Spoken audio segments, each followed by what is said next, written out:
virtual presser upang magbigay ng mahahalagang balita at updates mula sa pamahalaan upang labanan ang banta ng COVID-19 at bantayan ang kaligtasan ng bawat Pilipino. Ito rin ay para maging tulay ng ating kagawaran upang sumagot ng ilang tanong mula sa ating social media.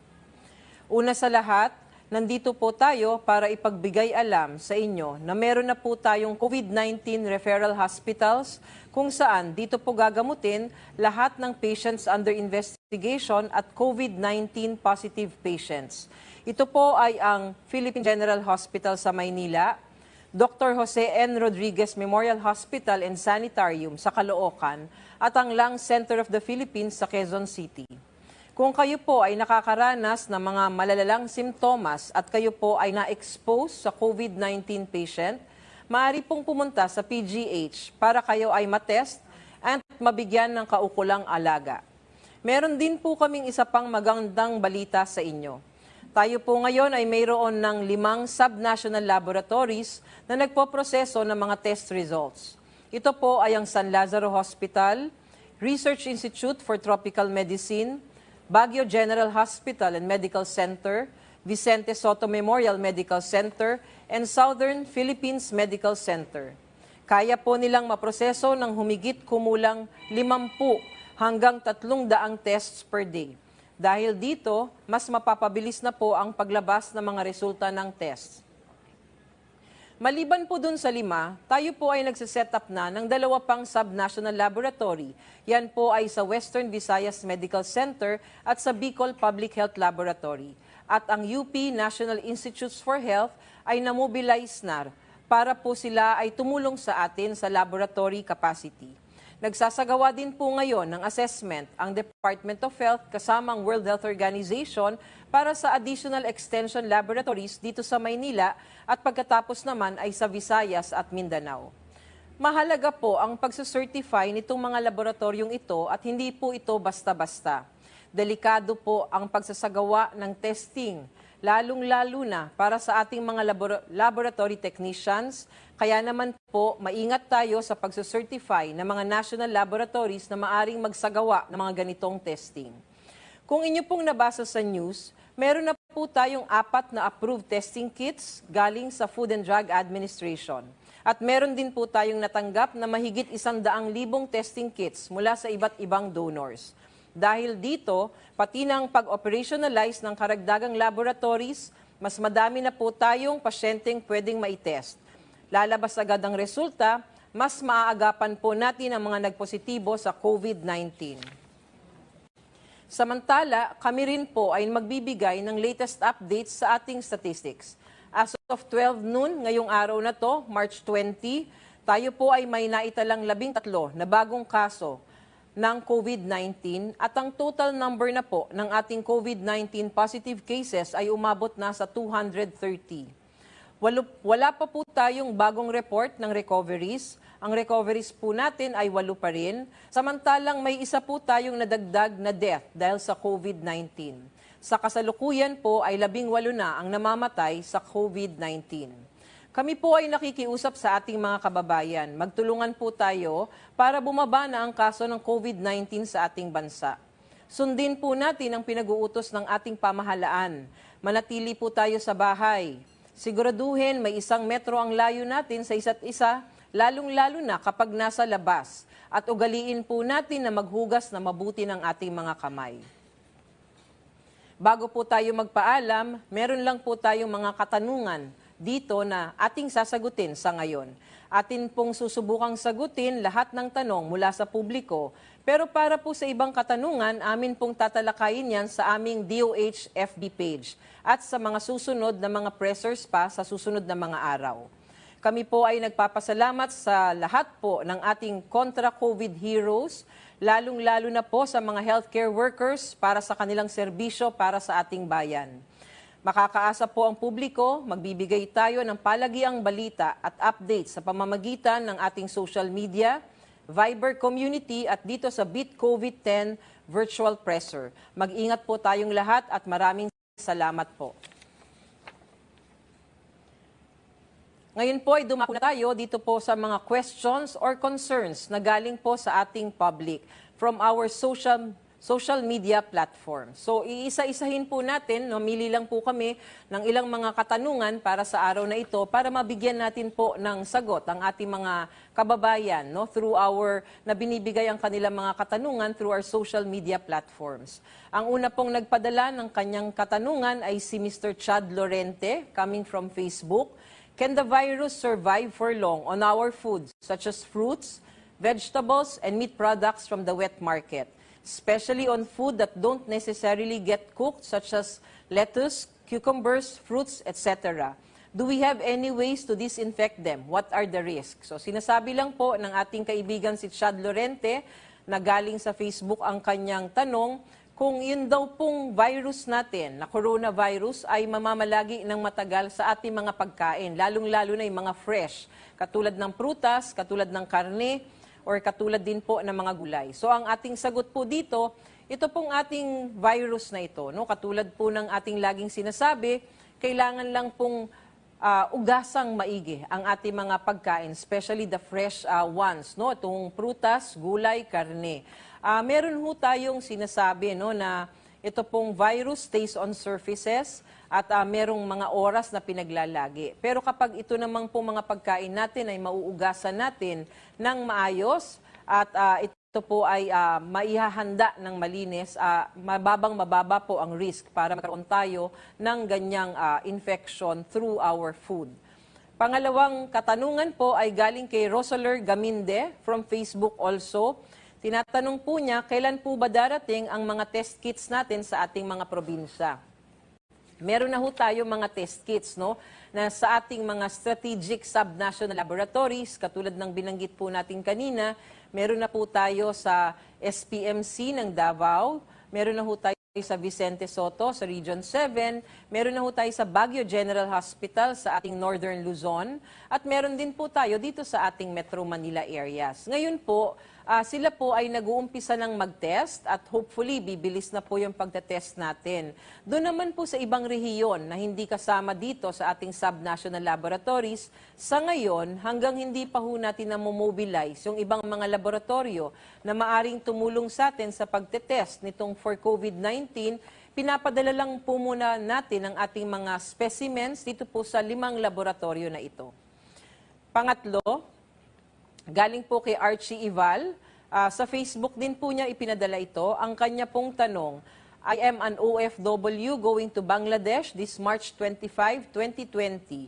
Bangladesh is asking me to have a medical health certificate to show that I am negative for COVID-19. I asked East Avenue Hospital, but they cannot test me for the virus unless I have symptoms. Where or which hospital can an OFW like me go to in order to get a medical certificate that I am not infected with COVID-19? So, ang sinasabi lang ho ng kasama nating si Archie, siya po ay isang overseas Filipino worker, nagtatrabaho sa isang bansa, which is Bangladesh, at kailangan na niyang umalis, at ang isa po sa requirement niya ay magkaroon siya ng medical certificate na sinasabing wala siyang COVID-19. Unang-una po, Sir Archie, para masabi po natin na tayo ay walang COVID-19, kailangan po ng eksaminasyon. Para kayo ay ma-examine, ang lagi nga po nating sinasabi, wala pa ho tayong, nasa ating protocol sa ngayon, ang tinetest natin sa ating mga reference laboratories at subnational laboratories ay yung mga may severe cases o di kaya po ay kayo ay matanda, may underlying conditions, or di kaya high-risk pregnant. Ngayon po, may lumabas na po sa atin na 4 na for commercial use na testing kits na naaprubahan ng Food and Drug Administration. Ito po ay magagamit lang sa piling-piling laboratorio na may kakayahan para makapag-test ng COVID-19. So sa ngayon po, base sa ating mga protocol at saka guidelines, ang maari lang pong maibigay na certificate sa inyo na kayo po ay hindi nag-exhibit ng kahit na anong simptomas with regard to COVID-19, pero hindi po kayo masacertify na kayo ay COVID negative or wala kayong COVID hanggang walang eksaminasyon na maisasagawa para sa inyo.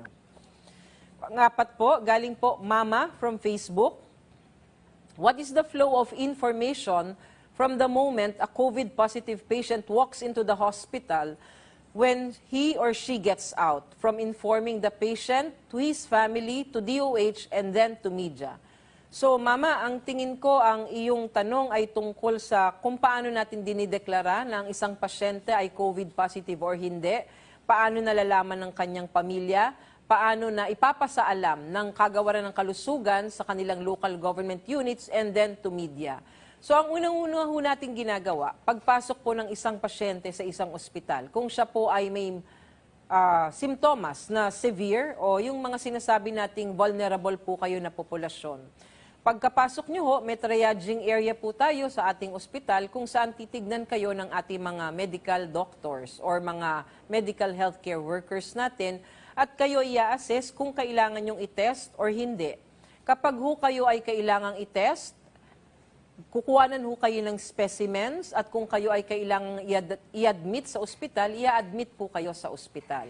Kapag ho lumabas na ang resulta nyo, kayo po ang unang-unang makakaalam ng impormasyon na yan. Kayo po ang may karapatan na unang makaalam. Liban po, of course, dun sa ospital na naandun kayo.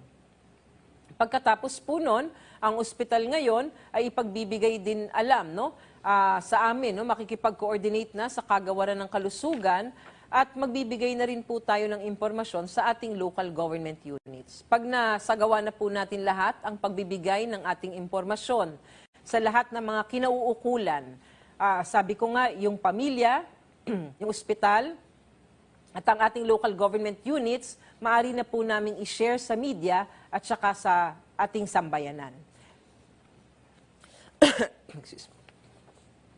Galing po kay Jerens Christian Kwaki, nakuha rin po natin sa Facebook. Ang sinasabi niya po, ano po ang posisyon ng DOH para sa mass testing? So ito pong mass testing ay matagal na pong pinag-uusapan at ipinipilit, actually nire-recommenda ng mga tao. Gusto lang ho naming sabihin sa inyong lahat na ang mass testing, although ginawa po sa ibang bansa, ay hindi pa ho nakakapagpakita ng proven effectiveness din naman po. At hindi po nasasabi na it can determine kung ano po ang mangyayari sa ating epidemya o hindi. Ang sinasabi ho natin sa mass testing, base po sa sitwasyon natin ngayon, ay ito po ay hindi natin mailagay sa ating guidelines at ang ating ginagawang guidelines at protocol na isinasagawa ay ang prioritization po na ginagawa nating criteria kung saan ang mga severe cases at those with underlying conditions po or vulnerable group like the elderly ang ating binibigyang prioridad sa mga oras na ito. So yung mass testing po, kung sakasakaling dadating tayo sa panahon na ito po ay irerekomenda ng ating mga eksperto, atin pong gagawin yan base po sa ebidensya. Ang ating pong pang-anim na katanungan ay galing po kay Eileen Buenaventura from Facebook also. Pauwi po ako ngayong linggo galing sa Japan. Sabi po sa akin, mag-quarantine daw po ako pagdating sa Pilipinas. Provided po ba ng government yung self-quarantine or sa bahay lang po ako? So, this question has been sent by Eileen Buenaventura. Apparently, she's in Japan and she wants to know if government will be subsidizing or providing her with a facility for quarantine. No? So ang sinasabi po natin dito, kapag po kayo ay dumating sa ating bansa, at galing po kayo sa mga lugar o bansa na merong localized transmission, ito po ay ang ating mga kababayan ay binibigyang abiso na kailangan nyo pong mag-home quarantine for 14 days. Ito po ay monitored self-quarantine, hindi nyo po kailangang daling kayo sa isang facility para kayo ay i-quarantine. Sa bahay lang po natin ito isasagawa, pero i-monitor po kayo ng ating local government unit para siguraduhin na ginagawa nyo po talaga ang 14-day home quarantine natin at masiguro rin na ang kalusugan nyo ay mapapanatili nating maayos sa loob ng 14 na araw na iyon. And lastly po, galing po kay Ross Salazar from Facebook, ang tanong po, bakit hindi pwedeng mag-test ang ibang hospitals at ibang laboratorio? So ito po ay isang importanting question sa mga panahong ito. Marami na ho ang nagtatanong, marami ho ang naiinip actually. Naiinip po ang sambayanan, naiinip po ang mga komunidad kung bakit nga daw po hindi sila pwedeng mag-test ng sa kanila. Kung bakit nga daw po, meron na nga daw pong nakalabas na mga commercially available na testing kits, bakit hindi pa rin sila pwedeng mag-umpisa ng kanilang testing sa kanilang lugar? Ang lagi po natin tatandaan, unang-una, ang pagsasagawa po ng test na ito for COVID-19 ay isang masalimuot, no? It's a complicated process. It's highly technical, it's highly scientific.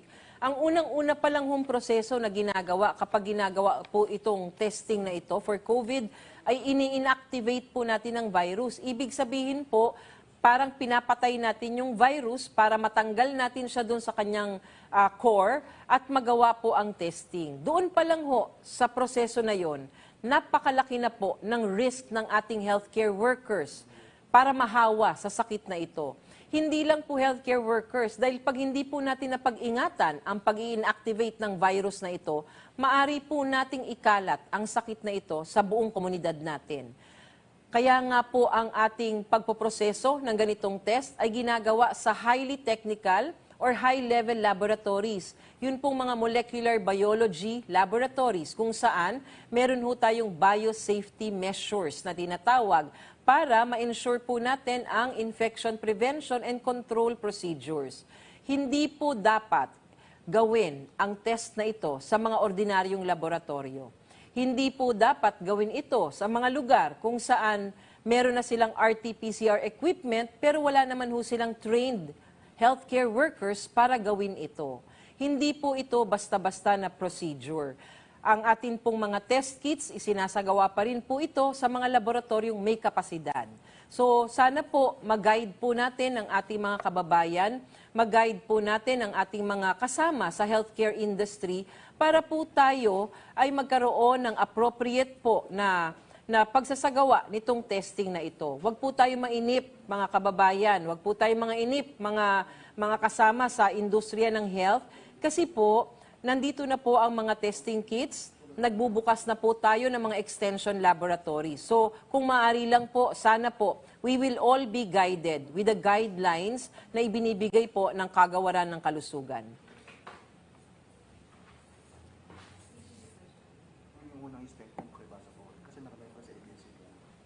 Hindi ko nakuha. Magandang hapon po sa inyong lahat. Sa kasalukuyang panahon ng emergency, inilulunsad ng Department of Health ang Beat COVID-19 Virtual Presser upang maibigay ang mahahalagang balita at updates mula sa pamahalaan upang labanan ang banta ng COVID-19 at bantayan ang kaligtasan ng bawat Pilipino. Ito rin ay para maging tulay ng ating kagawaran upang sumagot sa ilang tanong mula sa ating social media.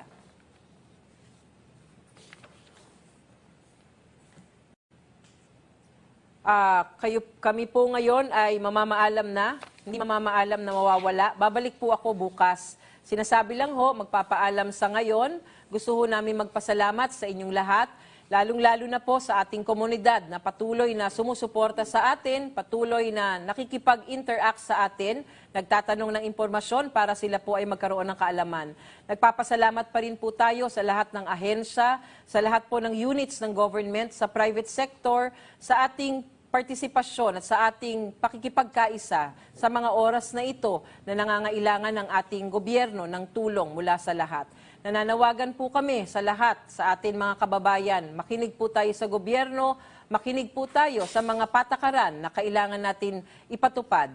Please stay at home. Manatili po tayo sa bahay, maging healthy po tayo lahat, maging malusog po tayo lahat, and sana po sa mga darating na araw na ito, ang suporta nyo ay nandyan pa rin. Maraming salamat po.